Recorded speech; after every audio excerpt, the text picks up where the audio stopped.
Queen stood before the mirror in her private chamber on Prime, looking at her reflection. Her skin was a deep blue purple, and her 4 eyes fixed on the ceremonial robes draped across her shoulders. The fabric was woven from light threads that caught the glow of her palace, and it marked her as the ruler of the empire. She had worn such robes for 300 years. She had led her people through wars, trade agreements, and expansion across 12 star systems. Billions of lived under her command, and they knew her as a strong queen who never showed weakness. Today was different. Today she would marry a human.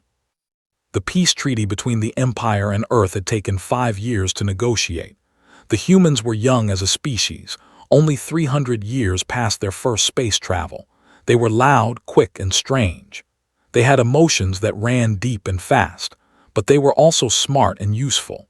The galaxy needed balance, and the treaty said both sides would gain. To seal this agreement, Queen would marry John, a human ambassador chosen by Earth's council. His advisors had argued about this choice for weeks. They told her to marry a human military commander, someone strong and impressive who could stand beside her throne. They said a human farmer or scientist would shame the name, but had read the reports about John. He was calm. He was logical. He would not try to rule beside her or challenge her power. For a queen, this was sometimes more important than strength in battle. The ceremony would take place on the orbital station above Earth, a neutral ground where both species could gather. Arrived at the station 3 hours before the ceremony was set to begin. She moved through the halls with her guards behind her, watching how the humans and workers stopped to bow and step aside. She was used to this response. It was right and proper. The human diplomat named Henry was waiting to show her to the marriage chamber. He wore the formal clothing of Earth's government, dark cloth with medals pinned to his chest. He smiled and tried to make conversation, but had little interest in small talk. She wanted to see this man she would marry. John was standing in the chamber when she entered. He was tall for a human with light brown skin and dark hair. He wore a formal suit of simple design, nothing like the grand robe she had chosen. When he saw her, he did not bow low or try to impress her with grand gestures. He simply nodded, and his eyes moved across her face with clear interest. "Queen," he said, his voice steady and not too loud, "I am honored to meet you." Studied him. This was the man she would marry. He looked like he would be more at home in a field than in a palace. His hands were broad and strong, but they were the hands of someone who worked with soil and plants, not a warrior's hands. She had expected someone more impressive, someone who would look magnificent beside her throne. "You are John," she said. It was not a question. "I am," he replied. "I come from a place called Iowa in the middle of America. It is where we grow most of the food for our continent. I spent my life learning how to grow crops and manage systems that feed people. I know this is not what you expected when they told you about this marriage." At least he was honest, could respect that. The ceremony began an hour later. Both human and traditions were combined in a way that took many weeks to plan. A human priest spoke words about unity and partnership. An elder chanted the old bonding songs in her language. John spoke his vows in clear, simple words, spoke hers with the power and presence she had used for 300 years. When the ceremony ended, they were married. The celebration feast lasted 6 hours. Human musicians played instruments that made strange sounds, and dancers performed the traditional movements that told the story of creation and conquest. John sat beside, and she watched him carefully. He did not drink much of the strong wine. He did not try to impress the council members with talk of conquest or power. Instead, he asked questions. He asked about the food systems of Prime. He asked about water supply and energy production. He asked about the number of inhabitants in each city. The council members who sat near them grew quiet when John asked these questions. They were not the questions a warrior would ask. They were not the questions someone seeking power would ask. These were the questions someone would ask if they wanted to understand how things worked. When the feast was over, brought John to a viewing room that looked out at the stars. She showed him the 12 systems that made up her empire. She showed him the ships in the docks and the stations that controlled trade between worlds. "This is my empire," she told him. 300 years I have built it. Billions of my people live under my care. This is what I have to offer you." John looked out at the stars for a long time before he spoke. "It is beautiful, it is ordered and strong, but I have a question." "What is it?" she asked. "How many of your people are hungry?" he asked quietly. Did not answer right away. It was an odd question, an uncomfortable question. "We have systems to feed our population," she said at last. "That is not what I asked," John said. He turned to face her. "I asked how many are hungry. In my experience, even the strongest systems sometimes fail and people go without. If that is true here, I would like to help fix it." Had married this man to seal a treaty and bring peace. She had expected a quiet, harmless companion who would not cause trouble. Instead, she had married a man who asked difficult questions and seemed to care about small things like hunger. She did not yet know who John really was. She did not yet understand what she had agreed to. But the galaxy would soon learn. Prime was a world of towers and light. The cities rose from the ground in geometric shapes, and the buildings were made from metal and crystal that caught the rays of the three suns. John stepped onto the landing platform and looked at everything around him. It was impressive. It was ordered. It was also, to his eye, inefficient. Brought him to her palace the morning after they arrived on Prime. The palace was a structure of beauty and power, with halls that stretched for hundreds of meters and rooms dedicated to different functions. She showed him the throne room where she ruled her empire. She showed him the gardens where they grew plants in controlled environments. She showed him the centers where they managed power distribution across the entire planet. John asked to see the food production centers. Arranged a tour, though she did not understand why he was so interested. Food production was a practical matter, handled by engineers and managers. It was not the concern of a co-ruler or a queen's husband. But when John entered the first production center, he began to ask questions that made the managers uncomfortable. "Why are you using this growing method?" he asked, pointing to the hydroponic systems that covered the walls. The manager, unnamed, replied, "It has worked for 200 years. The yield is steady." "But is it the best yield?" John pressed. "Have you tested other methods? These plants are growing at half the speed they could if you adjusted the nutrient mixture and the light cycles." Looked uncertain. "We have always done it this way." John moved to another section. "And here you are losing water. These seals are not tight. You lose 10% of your water to evaporation. With a simple fix, you could cut that loss to 1%. He went from section to section, pointing out problems. Followed behind him, watching how he moved and how he spoke. His voice was never loud or aggressive.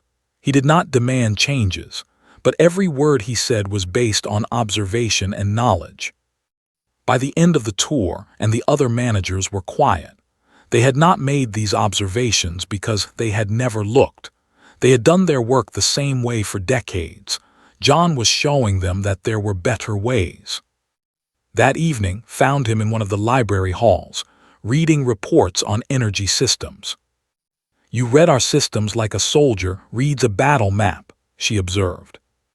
"I read everything like that," John replied without looking up. "Because everything is a system. A farm is a system. A city is a system. An empire is a system. If you understand how all the parts work together, you can see what is broken and what can be improved." The managers in the food production center were not happy, said. "No," John agreed, "but they will be when they see the results. They will produce more food with the same resources. That is good for everyone." A week later, a solar storm struck Prime without warning. The storms came from the three suns, and they sent energy waves toward the planet in chaotic patterns. The shields that protected the cities usually handled these storms, but this one was stronger than anything in recorded history. Power began to fail across the northern hemisphere. Hospitals lost their power. Cooling systems shut down. Communication lines went dark. Called an emergency meeting with her engineers and asked them to fix the problem before more damage occurred. The chief engineer, unnamed, made a presentation about the power grid systems. He explained that the backup systems had been damaged by the energy surge. They would need 3 days to repair them. During those 3 days, millions would be without power. John was sitting in the back of the meeting room. Had not invited him, but he had come anyway. "What if we do not try to repair the damaged sections?" John asked. Every head turned toward him. His face showed anger at being interrupted. "The backup systems exist for a reason," said coldly. "Without them, the entire grid could collapse." "Show me the system layout," John said calmly. Could have ordered him to be silent. Instead, she gestured to show the maps on the screen. John studied the layout for 2 minutes. Then he pointed to a section on the eastern side of the planet. "You route power through this node. If the node fails, the whole system depends on the backup. But what if you reroute through the southern stations instead? The energy would take a longer path, but it would avoid the damaged areas entirely." Looked at the map. That path was deactivated 200 years ago. It was deemed inefficient. "It was inefficient for normal operations," John agreed. "But for this situation, it solves the problem now instead of waiting 3 days." The room was silent, watched as resistance crumbled. The chief engineer began to work the calculations. Within an hour, they had rerouted the power system. The backup nodes came online, and power was restored to the northern hemisphere in 4 hours instead of 3 days. Approached John after the meeting was finished.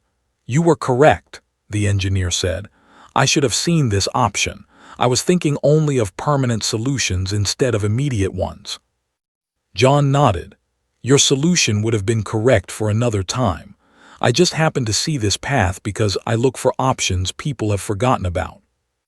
The news spread through Prime quickly. The Queen's human husband had saved the planet from a power crisis, but John did not accept praise. He went back to studying the food production centers and the water systems and the communication networks. Every day he found something that could be improved. Every day the engineers learned that their systems, which they thought were perfect, could be made better. Began to watch him differently. She saw how he moved with purpose. She saw how other beings responded to his questions with respect. She saw that this man who had seemed so modest and unremarkable was beginning to change her entire empire. But she still did not understand the full measure of who he was. That would come later, when the danger arrived. The distress call came from Colony 7, a mining settlement on the planet IV. The colony housed 10,000, including many families with young children. It was the largest mining operation in the empire, producing rare minerals that they needed for their technology. The message was clear and terrifying. A pirate fleet under the command of Vex had arrived at the colony, gave the colony 12 hours to surrender or face destruction. He demanded the surrender of all minerals and 1,000 as workers for his fleet. If these demands were not met, he would kill everyone on the planet. Queen received the news in her war room. Around her sat her military commanders, the most experienced warriors in her empire. They had fought in real battles, commanded fleets, and defended their people for decades. "Is known for his brutality," Commander explained. The commander was tall with scars across his face from previous battles. He has attacked 12 settlements. Only 3 were defended successfully. Those defenses cost significant military resources. "What do you recommend?" asked. "We should send our largest fleet immediately," said. "We will arrive in 14 hours. We'll destroy the colony before we arrive, but we can prevent him from escaping with the minerals.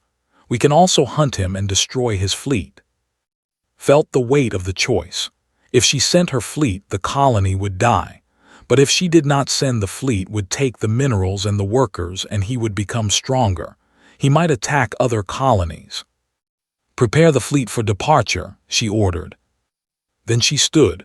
"I need to think. I will return in 1 hour." She walked through the palace halls until she found John in the library, where he usually spent his time when not working on the systems of Prime. He was reading a book about history. "A pirate fleet has attacked one of our colonies," she said without greeting. "The colony will fall before our military can defend it. My commanders say we must send the fleet anyway to prevent the pirate from escaping." John put the book down and listened as she explained the situation. He did not interrupt. He did not offer sympathy or comfort. He simply listened and asked questions. "Tell me about this pirate, Vex. How does he choose his targets? How does he attack? What is his record in previous battles?" Knew the answer. She had studied all the reports. She recited the information, the colonies he had attacked, the methods he used, the ships he commanded.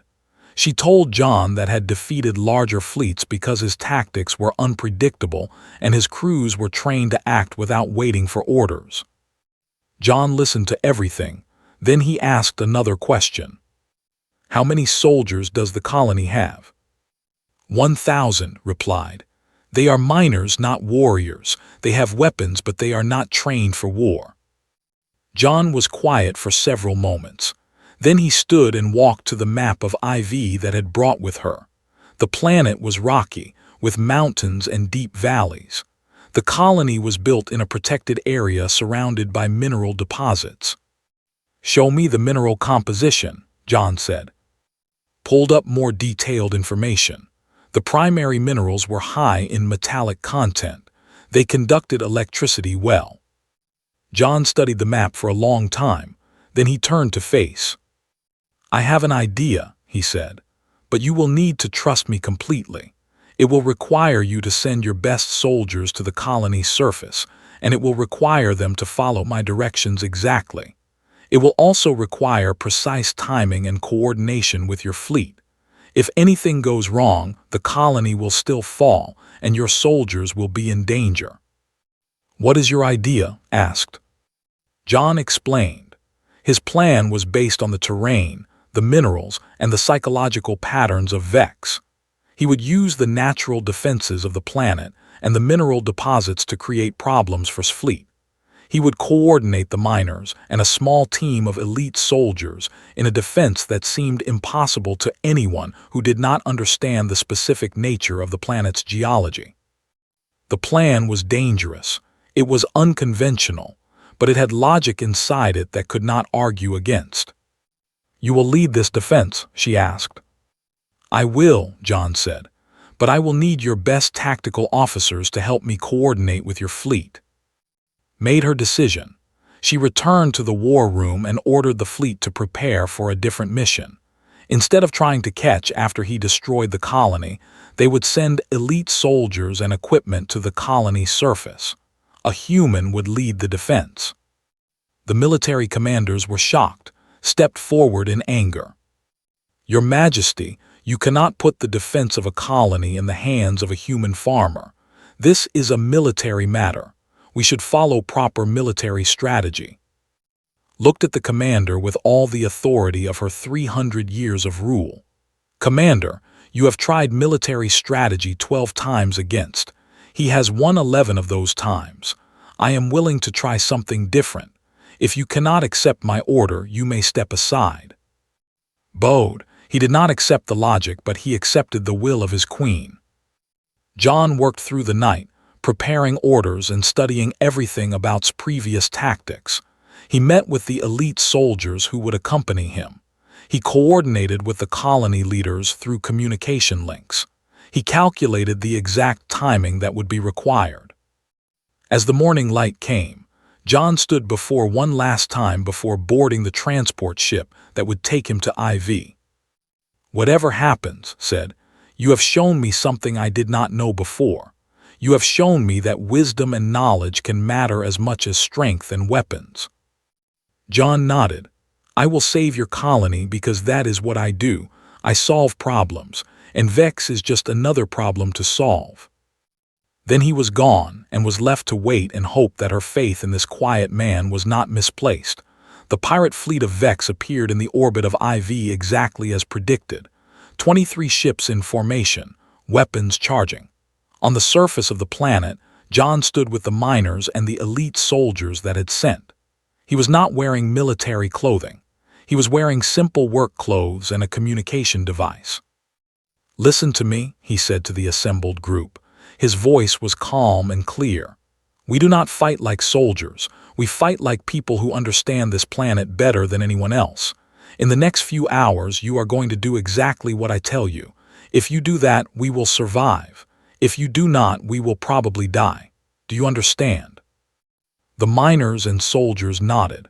They did not fully understand what was happening, but they understood the stakes. John's plan was already in motion. He had studied everything about Vex. The pirate was a creature of ego and habit. He always attacked the same way. He would land his largest ships first to establish dominance. He would send ground forces to the colony to assert control. He would do this because he had done it every other time he attacked, and it had always worked. But IV was not like other planets. "Begin the first phase," John commanded. The miners moved to positions that John had prepared. They carried devices that looked simple but were designed by John to create specific effects using the mineral deposits beneath the planet's surface. Once fleet began to descend toward the colony, the miners activated the first set of devices. The mineral layers beneath the ground conducted and amplified the electrical charges sent through them. The result was a wave of electromagnetic interference that spread across the planet's surface. The pirate ship's sensors went wild. Navigation systems confused. Communication between ships became difficult. His voice came through on the pirate communication channel. He sounded angry but not worried. "It is just interference. Continue the descent. Overwhelm them with numbers." John watched from his position in the colony center. 3 pirate ships were landing on the surface now, and thousands of pirate soldiers were deploying across the landscape. "Begin the second phase," John ordered. The elite soldiers that had sent began to position themselves in the narrow passages and canyons that surrounded the colony. These passages were natural features of IV. They were the reason the colony had been built in this location. The mineral deposits created strong rock formations. The pirate forces began to move toward the colony, expecting easy victory. But John had studied how soldiers moved. He had studied how fear and confusion affected military units. He had designed the terrain positioning to funnel the pirate forces into areas where they could not see clearly or move freely. When the pirates entered the first narrow passage, the soldiers were waiting. But they did not fight a traditional battle. Instead, John had positioned them to control the passage in stages. As the pirates moved forward, new soldiers fell back to the next defensive position, drawing the pirates deeper into the canyon system. "They are running," the pirate commander reported too. "We are pushing them back into the mountains." John smiled slightly. This was exactly what he wanted them to think. "Send everything," commanded. "I want this colony completely controlled in 1 hour." The remaining pirate soldiers began to move, flowing into the canyon system like water. They believed they were crushing a weak enemy. They did not understand that they were walking into a trap. John waited until the pirate forces were distributed exactly as he had predicted. Then he ordered the third phase to begin. The miners activated the secondary electromagnetic devices, but this time the effect was different. The intense burst of electromagnetic energy was focused on the areas where the pirate forces had concentrated. The pirates' weapons became unstable. Their armor systems failed. Soldiers collapsed from the sudden power surge moving through their equipment. At the same moment, soldiers closed off the narrow passages behind the pirate forces. The pirates found themselves trapped in the canyons with failed equipment and no way to retreat. From space, watched the battle on screens. She saw her elite soldiers moving with precision. She saw the pirate forces becoming disorganized. She saw something that she had never seen before, a human leading a military action that was working. "This is impossible," Commander said beside her. "The pirate forces outnumber our soldiers 10 to 1. By all strategy, we should be losing." "By all strategy," replied, "but not by logic." On the surface, John moved through the chaos with calm purpose. He was not acting like a military commander. He was acting like someone solving a problem. He directed soldiers not with aggressive orders but with clear information about where the pirates were and what they were trying to do. When Vex realized his mistake, he tried to escape. He ordered his ships to flee the planet. But John had predicted this as well. He had asked to position her fleet in specific locations that would block the pirate ships' most likely escape routes. Ship tried to break through the blockade. It failed. The pirate leader found himself trapped on a planet where his equipment did not work and where his soldiers were surrounded and defeated. John finally confronted face to face on the mineral deposits of the colony. The pirate was still dangerous, still armed, and still desperate. He was larger than John and stronger. He had killed many enemies in his life. But John was calm. "You are thinking about how to fight," John said quietly. "But fighting is over now. All your soldiers have surrendered. All your ships are destroyed or captured. The only question is whether you surrender like they did or whether we do this differently." Raised his weapon. John did not run. He did not draw a weapon of his own. He simply walked forward, speaking in a low voice about how tactical mistakes had been predictable, how his ego had made him inflexible, how his assumptions about how war worked had been wrong. For a moment hesitated. That hesitation was enough. The elite soldiers moved in and was captured without more violence. The colony was saved. The miners were safe. The families with young children lived to see another day. Received the reports through the communication system. Her human husband had done what her military commanders said was impossible. He had defeated a pirate fleet that had never been successfully defended against before. She sat in silence for a long time, finally understanding who she had really married. John returned to the orbital station 3 days after the victory. His clothes were dirty from the dust of IV. His hands had small cuts from working with the mineral devices, but his eyes were calm and clear, as they always were. Was waiting for him on the landing platform. She did not greet him with celebration or emotion. Instead, she studied him carefully, and after a long moment she spoke. "I married a modest man," she said. "Or at least I thought I did. I was wrong about many things." "No," John replied. "You were right. I am modest. I do not seek power or glory. I do not want to be famous. I simply want to solve problems and help people live better lives." "That is not modesty," said. "That is something else. That is a kind of strength that I did not recognize because I was looking for strength in the form of weapons and warriors." The footage from the battle on IV had spread through the Empire quickly. Every colony had seen how the pirate fleet was defeated. Every military academy was studying John's tactics. Every engineer and scientist wanted to understand how he had used the planet itself as a weapon. The council called an emergency session. They demanded that bring John before them. The council chamber was a large circular room where the most powerful in the Empire gathered. The council members were all leaders in their own right. They had ruled regions, commanded fleets, and made decisions that affected billions of lives. When John entered, they fell silent. The lead council member named spoke first. "John, you have performed a military action that our commanders believed was impossible. You have defeated an enemy that has destroyed many of our colonies. The council wishes to offer you a position. You will become the supreme commander of the military forces. You will have authority over all our fleets and soldiers. You will lead our defense against all threats." John listened to the offer without showing emotion. The room waited for his answer. No, he said finally. The council members looked shocked. His 4 eyes widened. You refuse? The council member asked. I refuse, John confirmed. I did not come to the Empire to command military forces or to seek power. I came because I married and my place is beside her. I will help when help is needed, but I will not take a position of command. But the military needs leadership like yours, another council member protested.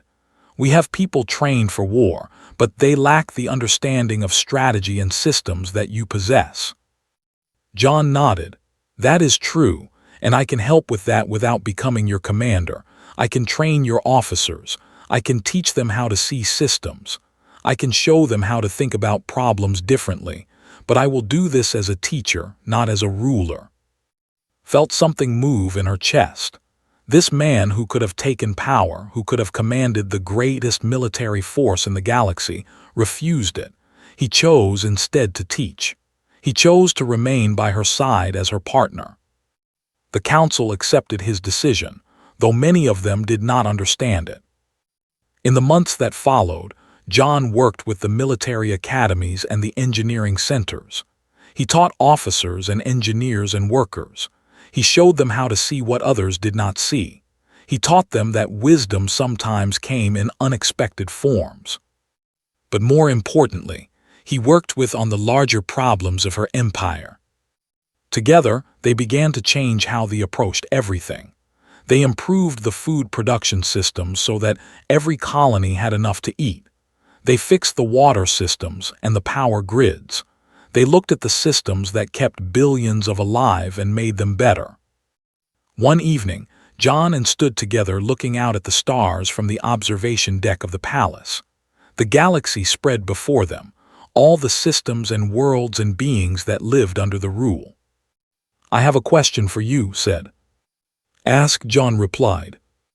When I first met you, I thought you were weak. I thought you would be a quiet companion who would not interfere with my rule. How did I not see what you truly were? John was quiet for a moment. Because strength and wisdom are not always loud. They do not always announce themselves with grand gestures. I grew up on a planet where survival meant understanding how things worked. It meant seeing problems before they destroyed everything. It meant being willing to learn. These are not things that make someone look impressive at a ceremony. But they are the most important things, said. They are, John agreed. Looked at her husband. She had lived for 300 years. She had ruled an empire. She had commanded fleets and made decisions that affected billions. But she understood now that she had never truly understood the difference between power and strength until she married this modest human from Iowa. The Queen made a decision that day. She announced to the council that John would become her co-ruler, not as a military commander but as her equal in the governance of the empire. Together, they would guide toward a future where systems worked better, where fewer people suffered, where wisdom and intelligence mattered as much as force and control. Some council members protested. Some said that a human could not rule but was still the queen and her word was law. In the years that followed, the empire became something different. It became stronger not because of its weapons, but because of how well its systems worked. It became safer not because of aggressive military action, but because it solved problems before they became crises. And John, the modest farmer from Iowa who married an alien queen, continued to teach and solve problems and live quietly beside the most powerful being in the galaxy. The universe would learn that sometimes the most important strength is the kind that does not announce itself. Sometimes the greatest power comes from understanding how things really work, and from caring enough to make them work better for everyone. The alien queen believed she married a modest man, and she was right, but she learned that modesty was not weakness, it was the greatest strength of all.